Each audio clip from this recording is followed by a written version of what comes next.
السلام علیکم۔ ناہید سلطانہ اختر کے ناول زندان میں پھول کی قسط نمبر 10 پیش خدمت ہے۔ بھیا روحان سے ہو کر بولے، میں سچ کہہ رہا ہوں ڈاکٹر صاحب، ہمارے والدین کا انتقال ہو گیا ہے۔ مجھے غصہ آنے لگا۔ فرحین کی زندگی اور موت کا سوال تھا، اور بھیا اتنی دیر سے غلط بیانی پر غلط بیانی کیے جا رہے تھے، صرف اس لیے تاکہ ممی پر کوئی آنچ نہ آئے۔ ڈاکٹر صاحب، میں آپ کو بتاتی ہوں کہ ہم کون ہیں، کہاں سے آئے ہیں اور کہاں جا رہے ہیں۔ مجھے یقین تھا بھیا نگاہوں ہی نگاہوں میں مجھے زبان بند رکھنے کی تنبیہ کر رہے ہوں گے، مگر میں نے تہیہ کر لیا تھا کہ اپنی بات پوری ہونے تک ان کی طرف نہیں دیکھوں گی۔ میں نے کہا، ڈاکٹر صاحب، یہ سچ ہے کہ ہمارے والد کا ایک حادثے میں انتقال ہو گیا، لیکن ہماری والدہ زندہ ہیں۔ ہمارے والدین نے کورٹ میرج کی تھی، اسی لیے نانا جان نے ہماری ممی کو آگ کر دیا تھا۔ ڈیڈی کی موت کے بعد ممی نے ان سے رابطہ کیا اور ہمیں لے کر ان کے پاس آ گئیں، لیکن گھر میں لے جانے کی بجائے گھر کے پچھلے دروازے سے ہمیں بالائی منزل کے ایک کمرے میں پہنچا کر بند کر دیا۔ ممی نے ہمیں بتایا کہ نانا جان کینسر کے مریض تھے اور ان کو غصہ نہ آئے اس لیے فی الحال ان سے ہماری موجودگی چھپائی گئی ہے۔ چند روز تک انہیں راضی کر کے ہم سے ملوا دیں گی، تب تک ہمیں اسی کمرے میں رہنا ہوگا۔ انہوں نے کہا وہ جلد ہی اپنی خدمت گزاری سے نانا جان کا دل جیت لیں گی تاکہ وہ اپنا عاق نامہ منسوخ کر دیں، جس کے بعد نانا کی تمام دولت ممی کی ہوگی۔ اس طرح ہم اس کمرے میں محصور ہونے پر آمادہ ہو گئے۔ نانی جان ہمیں کمرے میں ہی کھانا لا کر دیتی رہیں، لیکن ہمیں بھاگنے دوڑنے، اونچا بولنے اور ہنسنے تک کی ممانعت تھی۔ ممی نے ہمارے لیے تحائف کا ڈھیر تو لا دیا، لیکن رفتہ رفتہ ہمارے پاس چکر لگانا کم کر دیا، اور ایک دن ہمیں بتایا کہ انہوں نے دوسری شادی کر لی ہے۔ میں نے بھیا کو سمجھایا کہ ہمیں نانا کی موت کا انتظار کرنے کی بجائے فرار ہونے کی کوشش کرنی چاہیے، ورنہ ہم تازہ ہوا، روشنی اور غذا کو ترس ترس کر مر جائیں گے، کیونکہ اب آئے دن ہم بیمار رہنے لگے تھے۔ پھر میں نے حارث کا ذکر گول کر کے بھیا کی چوری کی واردات کرنا، نوکروں کی زبان سے نانا کی موت اور وصیت کا علم ہونا، ممی کے بیرون ملک جانے کا پتہ چلنا، مکی کو آزمائش کے طور پہ گلاب جامن کھلانا اور لکڑی کی چابی بنا کر فرار ہونے تک ہر بات ڈاکٹر صاحب کو بتا دی۔ میرے خاموش ہونے پر ڈاکٹر شعیب نے پوچھا، تمہارے چچا نے تمہاری خبر کیوں نہیں لی؟ بھیا کے لبوں پر لگی خاموشی کی مہر ٹوٹی۔ بولے، ڈاکٹر صاحب، ہم نے جھوٹ بولا تھا، ہمارے کوئی چچا نہیں ہیں۔ تو تم کراچی کس کے آسرے پر جا رہے ہو؟ اللہ کے آسرے پر۔ پہلے ہم نے قانون سے مدد لینے کا سوچا تھا، پھر ارادہ بدل دیا۔ ہم اپنی داستان مشتہر کر کے تماشا بننا نہیں چاہتے، پھر ہم ایک دوسرے سے الگ بھی نہیں ہونا چاہتے۔ آپ بس فرحین کا علاج کر دیجئے، ہم اخراجات ادا کر دیں گے۔ ڈاکٹر شعیب بولے، عقل کا تقاضا تو یہ ہے کہ میں اس کہانی پر یقین نہ کروں، لیکن میرا دل کہتا ہے کہ تم پر اعتبار کروں۔ تمہارے نحیف و نزار جسم اور زرد رنگت بتاتی ہے کہ زریں کی باتوں میں صداقت ضرور ہے۔ باقی تفصیل میں تم لوگوں سے بعد میں سنوں گا، فی الحال ہم فرحین کو لے کر ہسپتال چلتے ہیں۔ انہوں نے ہم تینوں کو گاڑی میں بٹھایا اور ہسپتال کا رخ کیا، اور سمجھایا کہ ڈاکٹرز اور نرسز سے کیا بات کہیں اور کیا نہ کہیں۔ پھر وہ بولے، عارف میاں، زہر آلود گلاب جامنے تم اور زری بھی کھاتے رہے ہو، طبی معائنہ تم لوگوں کا بھی ہونا ضروری ہے۔ ہم نے آمادگی کا اظہار کیا تو وہ مطمئن ہو گئے۔ وہ ہمیں ایک بہت اچھے ہسپتال میں لے گئے۔ فرحین کو تو اسی وقت ایڈمٹ کر لیا گیا۔ ہمارے بھی ٹیسٹ کروائے۔ اپنے ساتھی ڈاکٹرز اور لیبارٹری ٹیکنیشینز کو یہ بتایا کہ ہم بہن بھائیوں نے غلطی سے کوئی ایسی خوراک کھا لی ہے جس میں چوہے مار دوائی گر گئی تھی، اس لیے ہمارے ٹیسٹ کروا کر وہ یہ دیکھ رہے ہیں کوئی زیادہ نقصان تو نہیں ہو گیا۔ یہ بھی بتایا کہ ہم ان کے ایک قریبی عزیز کے بچے ہیں، حال ہی میں ہمارے والدین حادثے میں انتقال کر گئے ہیں، اور اب ڈاکٹر شعیب خود ہمارے سرپرست ہیں۔ ٹیسٹوں کی رپورٹ سے یہ پتہ چلا کہ ہم تینوں کے اندرونی اعضاء، دل، جگر، گردے درست آرڈر میں تھے، تاہم ہم تینوں خون کی کمی اور نکاہت کا شکار تھے، خاص کر فرحین۔ ہمیں تو ڈاکٹر شعیب گھر لے آئے اور دوائیاں گھر پر ہی لا دیں، لیکن فرحین کو انتہائی نگہداشت میں رکھا گیا۔ ڈاکٹر شعیب ہسپتال سے گھر آ کر کچھ دیر آرام کرتے، پھر ہمیں فرحین سے ملوانے کو لے جاتے۔ کچھ دن بعد اس کی حالت خطرے سے باہر ہو گئی۔ وہ ہمیں دیکھ کر بہت خوش ہوتی اور ساتھ چلنے کی ضد کرتی۔ ہم نے فرحین کو سمجھا دیا تھا کہ وہ کسی ڈاکٹر یا نرس سے نانی جان کے گھر کے بارے میں کوئی بات نہ کرے، سب کو یہی بتائے کہ ہمارے ممی ڈیڈی دونوں کی ڈیتھ ہو گئی ہے۔ ڈاکٹر شعیب نے فرحین کی دیکھ بھال میں کوئی کسر نہ چھوڑی۔ اس خصوصی توجہ اور درست علاج کا نتیجہ جلد نکل آیا۔ فرحین کے چہرے پہ رونق آ گئی۔ ایک دن فرحین کو ملنے گئے تو حسب معمول زبان بند رکھنے کی وہی تلقین کی۔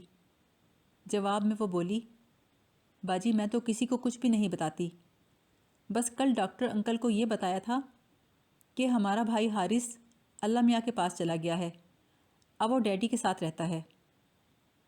میں نے اور بھیا نے دزدیدہ نظروں سے ایک دوسرے کو دیکھا، پھر ڈاکٹر شعیب کی طرف دیکھا۔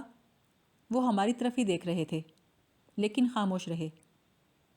واپسی پر انہوں نے پوچھا، کیا واقعی تم لوگوں کا کوئی چھوٹا بھائی بھی تھا؟ جی، بھیا نے آہستہ سے کہا۔ کیا ہوا تھا اسے؟ اسے بھی یہی ہوا تھا جو فرحین کو۔ اوہ، ڈاکٹر شعیب نے تعصب سے کہا۔ کچھ دیر بعد پوچھا، کیا حارث کا کوئی علاج وغیرہ ہوا تھا؟ جی، ممی نے کچھ دوائیاں لا کر دی تھیں۔ تو کیا اس کی ڈیتھ اسی کمرے میں ہو گئی تھی؟ جی نہیں، ممی اور نانی اسے اسپتال لے گئی تھیں، پر وہاں سے وہ واپس نہیں آیا۔ وہ بولے، خدا کا شکر ہے تم لوگ فرحین کو وقت پر نکال لائے ہو، ورنہ شاید یہ بھی۔ یہ کہہ کر وہ خاموش ہو گئے۔ بالآخر انہیں معلوم ہو گیا تھا ہم 3 نہیں 4 بہن بھائی تھے۔ اب ہمارے اور ان کے درمیان کوئی راز، کوئی پردہ نہیں رہ گیا تھا۔ ہمیں اندازہ تھا کہ ہمارے علاج پر اچھا خاصا خرچہ آ رہا ہے۔ بھیا نے ڈاکٹر شعیب سے کہا، سر ہمارے پاس کچھ نقد رقم موجود ہے اور کچھ چیزیں ایسی ہیں جن کو بیچ کر اچھے خاصے پیسے مل جائیں گے۔ آپ کے خیال میں ہسپتال کا بل کتنا بنے گا؟ وہ بولے، عارف میاں تم فی الحال بل کی فکر مت کرو، اپنی صحت کا خیال رکھو اور پڑھائی شروع کرو۔ اس کے کچھ دن بعد فرحین صحت یاب ہو کر گھر آ گئی۔ تب ایک دن بھیا نے مجھ سے کہا، زری اب ہمیں یہاں سے چلنا چاہیے۔ لیکن بھیا ہم فرحین کو لے کر کہاں پھریں گے؟ لیکن زری ڈاکٹر شعیب کیا سوچیں گے کہ ان لوگوں نے تو میرے گھر پہ ڈیرا ہی ڈال دیا ہے۔ میں ان سے بات کروں گا کہ اب فرحین اور ہم صحت یاب ہو گئے ہیں اور جانا چاہتے ہیں۔ اگر انہوں نے روکا تو رک جائیں گے، ورنہ تو جانا ہی پڑے گا نا۔ ٹھیک ہے بھیا، میں نے بادل ناخواستہ کہا۔ تم فکر نہیں کرو زری، تمہارا بھائی تمہارے ساتھ ہے، تمہیں گھبرانے کی کوئی ضرورت نہیں ہے۔ شام کو ہم ڈاکٹر صاحب کے پاس بیٹھے۔ بھیا نے شکر گزاری کے جذبات کا اظہار کرنے کے بعد ڈاکٹر شعیب سے رخصت ہونے کی اجازت مانگی۔ انہوں نے ہمیں کہیں بھی جانے سے منع کر دیا اور بولے، عارف میاں میری اہلیہ اور بچے کا انتقال ہو گیا ہے، تب سے میں اتنے بڑے گھر میں اکیلا رہتا ہوں۔ مجھے ایسا لگتا ہے خدا نے میرے اکیلے پن کو دور کرنے کے لیے تم لوگوں کو اللہ رکھی سے ملوا دیا۔ بھیا بولے، لیکن سر ہم کب تک آپ پر بوجھ بن کر رہ سکتے ہیں؟ میرا خیال ہے ہمیں کراچی چلے جانا چاہیے۔ وہ بولے، تم بہن بھائی ابھی بہت چھوٹے ہو، نا تجربہ کار ہو، کراچی جیسے شہر میں تمہارے لیے مشکلات کھڑی ہو سکتی ہیں۔ بھیا بولے، مجھے کراچی میں کوئی ایسا کام مل جائے گا کہ صبح کے اوقات میں پڑھ سکوں اور شام میں کوئی ملازمت کر لوں۔ وہ تو ٹھیک ہے عارف میاں، یہ بتاؤ بہنوں کا کیا بنے گا؟ زری گھر سنبھال لے گی اور فرحین کو ہم اسکول میں داخل کروا دیں گے۔ اچھی بات، اور رہو گے کہاں؟ کہیں بھی جھوپڑی ڈال لیں گے سر۔ ڈاکٹر شعیب دھیرے سے مسکرائے، پھر بھیا کے شانے پہ ہاتھ رکھ کر بولے، کراچی میں ایک سے ایک گھاگ آدمی ہے، خدا نہ خواستہ تم لوگ کسی غلط آدمی کے ہتھے چڑھ گئے تو بہت برا ہوگا۔ عارف میاں تم لوگوں کو کسی کے سہارے کی ضرورت ہے، میں تم سے درخواست کرتا ہوں میرے پاس رہ جاؤ، میں بہت اکیلا ہوں، تمہارے آنے سے میرے گھر کا سناٹا دور ہو گیا ہے۔ اور فرحین تو مجھے بالکل اپنی بیٹی لگتی ہے۔ سر، آپ کے خلوص کا جتنا شکریہ ادا کریں کم ہے۔ آج تو آپ تنہا ہیں، کل جب آپ شادی کریں گے تو آپ کی بیوی کو ہم پر اعتراض ہوگا۔ آپ کی یہ نیکی آپ کے لیے الجھن نہ بن جائے۔ وہ بولے، اگر مجھے شادی کرنی ہوتی تو کب کی کر چکا ہوتا۔ عذرا اور زہیب کے بعد میں نے شادی نہ کرنے کا فیصلہ کر لیا۔ خیر چھوڑو ان باتوں کو، تم لوگ میرے پاس رہو، میں تمہارے لیے کچھ کروں تو اسے احسان مت سمجھو، نیکی سمجھو۔ اور جہاں تک کام کی بات ہے، تم شام کو میرے کلینک پہ کام کیا کرو، اور زریں گھر کے کام کاج میں اللہ رکھی کا ہاتھ بٹا سکتی ہے۔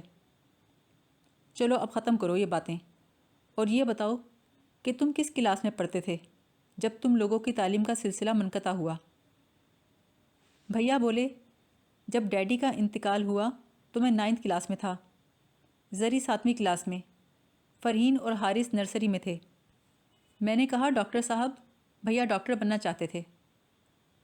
وہ بولے، ضرور بنیں گے انشاءاللہ، میں 1-2 دن میں تمہارے لیے ٹیوٹر ارینج کر دوں گا، وہ ٹیسٹ کی تیاری کروا دے، پھر اسکولوں میں داخل کروا دوں گا۔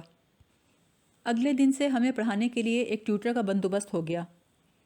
میں کبھی کبھی حیران ہوتی کہ ادھر یہ شخص ہے جو ہمارا کچھ بھی نہیں لگتا اور ہمارے لیے کیا کیا کچھ کر رہا ہے، اور ادھر ہماری اپنی ماں ہمیں اپنی زندگی کی کتاب سے حرف غلط کی طرح مٹا دینا چاہتی تھی۔ ڈاکٹر شعیب نے فرحین کے لیے کھلونوں کا ڈھیر لگا دیا تھا، وہ بھی سارا وقت ان کے آگے پیچھے پھرتی تھی۔ کبھی کبھی تو لگتا تھا کہ ہم سے بھی زیادہ ان کو چاہنے لگی تھی۔ اب فرحین کے سوال و جواب سے بھی میری جان چھوٹ گئی تھی۔ ممی کے بارے میں یا گزرے ماہ و سال کے دوران ہونے والے واقعات کے بارے میں جب وہ کوئی مشکل سوال کرتی تو ڈاکٹر شعیب اسے تسلی بخش جواب دیتے اور ایسا بہلاتے کہ تھوڑی ہی دیر میں اس کے ہنسنے کھیلنے کی آوازیں آنے لگتیں۔ وہ پورے گھر میں دوڑتی پھرتی، اور مجھے وہ وقت یاد آتا جب ہنسنا تو دور کی بات، ہمیں رونے کی بھی اجازت نہ تھی۔ اس کی صحت بہتر سے بہتر ہوتی جا رہی تھی، لیکن اس کا قد اپنی جگہ پر رکا ہوا تھا۔ قید میں گزرے 3.5 سالوں میں دھوپ، روشنی، تازہ ہوا اور متوازن غذا نہ ملنے سے اس کی نشو و نما متاثر ہو گئی تھی۔ ذہنی اعتبار سے وہ بالکل ٹھیک تھی، لیکن جسمانی اعتبار سے ایک ایب نارمل بچی تھی جس کا سر اس کے جسم کی نسبت کافی بڑا تھا، اور یہ چیز میرے لیے بہت اذیت ناک تھی۔ فرحین اس بات سے لا علم مزے سے دن گزار رہی تھی، لیکن اسکول میں داخل ہوتے ہی اسے اپنے ہیت کا پتہ چل گیا۔